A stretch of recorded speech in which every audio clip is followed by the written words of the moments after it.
Welcome to हरियाली education hubs friend. हमारा पवार वंश चल रहा है। पवार वंश में हमने फतेहपति शाह तक देख लिया था। फतेहपति शाह काफी इंपोर्टेंट है। आप लोग जो नए साथी हैं तो पिछले वाली वीडियो में जाकर वहां देख लीजिएगा।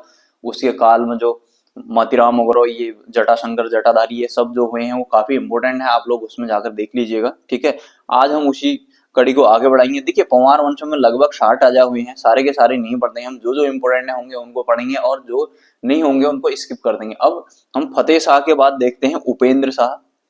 उपेंद्र शाह उपेंद्र शाह बहुत इंपोर्टेंट नहीं है। इसमें अगर चाहें तो एक ही दिवाली के दिन मृत्यु हुई थी इसकी, दिवाली के दिन मृत्यु। बट आयोग अब ऐसे क्वेश्चन नहीं पूछता है, नहीं पूछेगा इसको भी। ठीक है, इसके बाद फिर नेक्स्ट आ जाता है दिलीप शाह। दिलीप शाह दिलीप शाह का पुत्र हुआ प्रदीप शाह। प्रदीप शाह, ठीक। प्रदीप शाह काफी लंबे समय तक इसने शासन किया। ठीक है, लंबा शासन चला इसका। ठीक, पंवारों में सबसे लंबा शासन इसी का था। देखिए, अगर इसके कार्यकाल, आज हम प्रदीप शाह को पढ़ेंगे।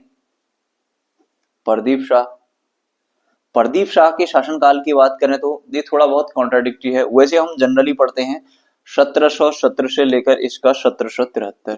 ठीक है, 1773 लेकर हमारा 1773 तक। ठीक है, ये पढ़ते हैं इसका शासनकाल। लेकिन इसकी, प्रदीप शाह की एक मुद्रा प्राप्त हुई है लखनऊ संग्रहालय से। लखनऊ संग्रहालय से इसकी मुद्रा प्राप्त हुई है प्रदीप शाह की। ठीक है, तो उसमें इसका कार्यकाल बताया गया है 1717 से लेकर 1757 तक। लेकिन 1770 में ये देहरादून में पुनः अपना कब्जा करता है, देहरादून वाले क्षेत्र में। तो इसका शासनकाल तो यहाँ 1770 में भी चल रहा है, तो इसलिए ये थोड़ा बहुत कॉन्ट्राडिक्टी हो जाता है। ठीक है, तो इस टाइप से क्वेश्चन बनने की फिर संभावना नहीं रहती है। अब इसके स्टार्टिंग से देख लेते हैं हम प्रदीप शाह को। प्रदीप शाह की स्टार्टिंग कर लेते हैं। प्रदीप शाह बहुत छोटा बच्चा था, ये 5 वर्ष की आयु में शासक बन गया था प्रदीप शाह। तो इसकी संरक्षिका होगी इसकी मम्मी। जैसे हमने पृथ्वीपति शाह छोटा बच्चा था तो उसकी हमने संरक्षिका देखी थी, कस्टोडियन। तो वो कौन थी हमारी, वहां हमने देखा था नक्खटी रानी कर्णावती। तो इसकी संरक्षिका भी बनेगी यहाँ, रानी कनकदेई करके, इसका जिया कनकदेई बोलते हैं। ठीक है, ये 5 वर्ष का बच्चा है। 5 वर्ष में शासक बना। ठीक है, 5 वर्ष में शासक बना। ठीक है, तो अब इसकी संरक्षिका, इसकी माता जिया कनकदेई है, इसका नाम जिया कनकदेई। ठीक, ये है। इसके दरबारी का भी देख लेते हैं, कस्टोडियन। इसकी कस्टोडियन ये भी पूछ लिए जाते हैं। ठीक है, संरक्षिका कौन थी? जैसे हमने वहां कर्णावती देखी थी, तो यहाँ जिया कनकदेई। ठीक है, अब हम देख लेते हैं इसके दरबारी, जो ये भी काफी इंपोर्टेंट है। इनके दरबारी जो है, मौलाराम भी आएगा यहाँ। मौलाराम को अलग से सेपरेट से भी पढ़ेंगे हम। नंबर 1 हम देखेंगे मेधाकर शास्त्री। मेधाकर शर्मा भी बोलते हैं। मेधाकर शास्त्री। मेधाकर शास्त्री मेधाकर शास्त्री ठीक है, मेधाकर शास्त्री ने पुस्तक, इसकी पुस्तक का नाम था रामायण प्रदीप। रामायण प्रदीप, इसको ध्यान में रखना। मेधाकर शास्त्री है, इसको मेधाकर शर्मा भी बोलते हैं। ठीक है, मेधाकर शर्मा इसको ही शास्त्री भी बोलते थे, मेधाकर। ठीक है, तो इसकी बुक कौन सी होगी? रामायण प्रदीप। इतना ध्यान रखना। फिर उसके बाद हम नेक्स्ट देख लेंगे मौलाराम। मौलाराम की बात करें तो हम, ये प्रदीप शाह से स्टार्ट होता है और लंबे समय तक चलेगा। ये मौलाराम प्रदीप शाह से स्टार्ट होगा, प्रदीप शाह से स्टार्ट हुआ और फिर उसके बाद ये ललित शाह के समय भी रहेगा। ललित शाह के बाद ये जयकृत शाह के शासन में रहेगा। जयकृत शाह के बाद प्रद्युम्न शाह के शासन में भी रहेगा। प्रद्युम्न शाह के शासन में रहेगा।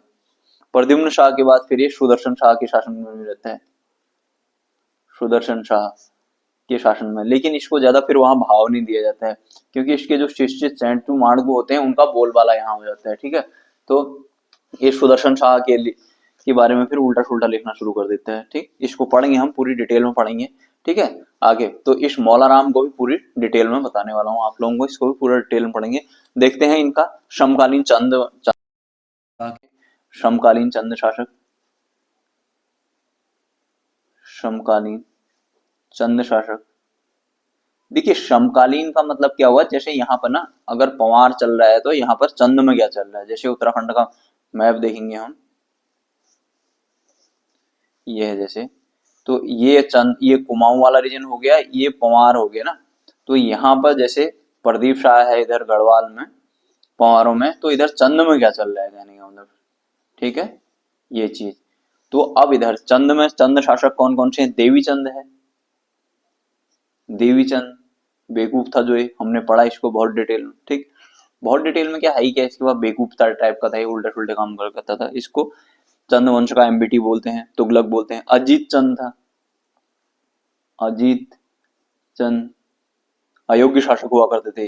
कल्याण चंद ठीक था, कल्याण चंद इसके समय में था। मैत्रीपूर्ण संबंध थे इसके, यहाँ इस टाइम में एक गढ़वाल और कुमाऊं के मैत्रीपूर्ण संबंध हुआ करते थे। यहाँ पर कुमाऊं में रोहिले अटैक करेंगे तो अभी बताऊंगा मैं, वहां पर फिर प्रदीप शाह गौरव इसकी सहायता करते हैं। कल्याण चंद हो गया,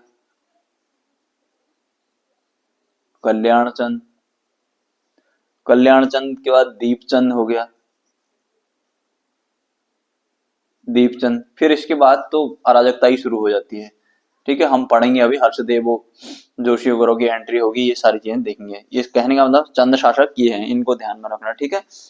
चंद राजाओं से इसके मैत्रीपूर्ण संबंध है, ठीक है।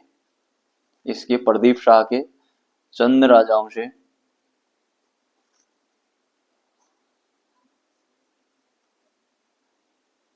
मैत्रीपूर्ण संबंध थे।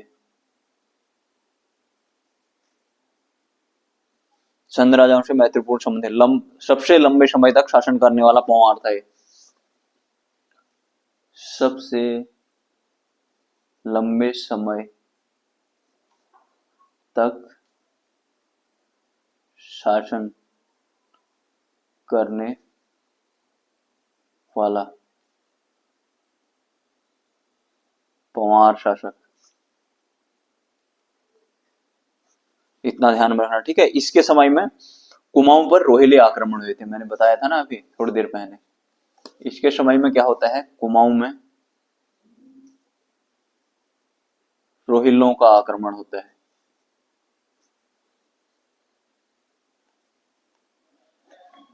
रोहिलों का आक्रमण होता है था। इस आक्रमण के समय कल्याण चंद की सहायता इस प्रदीप चंद ने की थी, ठीक है।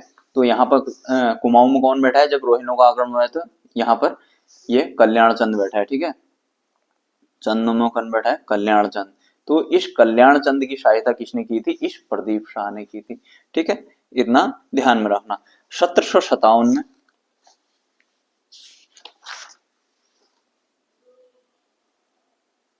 1757 पर 1757 में देहरादून क्षेत्र में आक्रमण किया रोहिलों ने।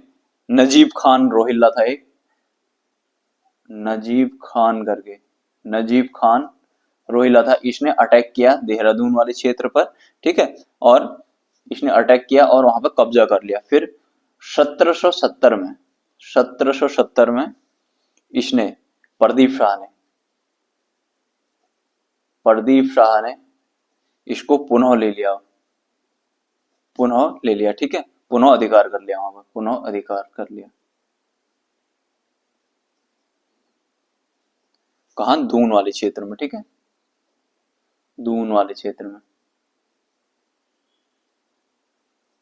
इतना ध्यान में रखना। इसलिए तो यहाँ पे थोड़ा कंट्रोवर्सी हो जाती है। 1770 से लेकर 1757 तक मानते हैं, जो उसका सिक्का मिला है जो लखनऊ से। नहीं तो इसका 73 तक मानते हैं, 1757 से लेकर 1717 से लेकर 1773 तक इसका शासनकाल, ठीक है। थोड़ा कॉन्ट्राडिक्टरी है, तो इसलिए इस टाइप के क्वेश्चन बनते नहीं है, ठीक है। सेनापति की बात करते हैं, इसके सेनापति, सेनापति चंद्रमणि डंगवाल, चंद्रमणि डंगवाल,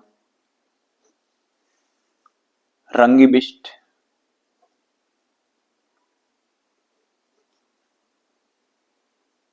रंगविष्ट ये इसके सेनापति थे। इसने क्या किया था, अपने 2 दूत भेजे थे चंद्रवंश में।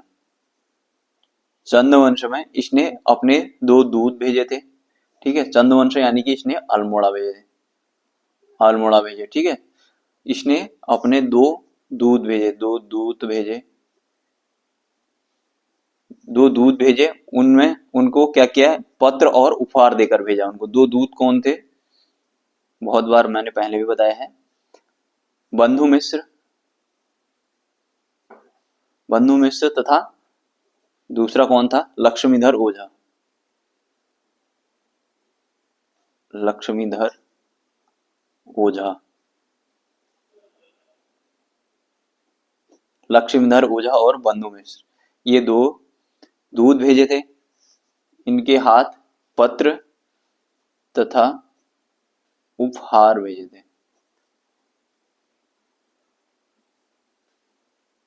ठीक है। इतना ध्यान रखना, इसने अपने 2 दूत भेजे थे, उनके हाथ पत्र और उपहार भेजा था। कहने का मतलब एक मैत्रीपूर्ण संबंध था इनका, मैत्रीपूर्ण संबंध, ठीक है। एक मैत्रीपूर्ण संबंध में आगे हाथ बढ़ाने के लिए इसने अपने 2 दूत भेजे थे, ठीक है। ये हो गया हमारा प्रदीप शाह, ठीक है। इसके बाद हम इसके शासनकाल में मौलाराम आया है, तो मौलाराम को भी पूरी डिटेल में देख लेंगे, ठीक है। मौलाराम को देखने के बाद हम फिर ललित शाह को देखेंगे। ललित शाह के बाद हमारा जयकृष्ण शाह, प्रद्युम्न शाह, ये सारे आएंगे। बस फिर हमारा लगभग गढ़वाल भी हमारा कंप्लीट हो जाएगा, ठीक है। हमारा ये चीज मतलब पंवार वंश भी कंप्लीट हो जाएगा, ठीक है। तो चलिए फ्रेंड्स, इतना ही करते हैं, ध्यान दीजिएगा, बाय बाय, टेक केयर। जो साथ ही नए हैं तो पिछले वाले वीडियो में जाना, सब डिटेल में मिल जाएगा।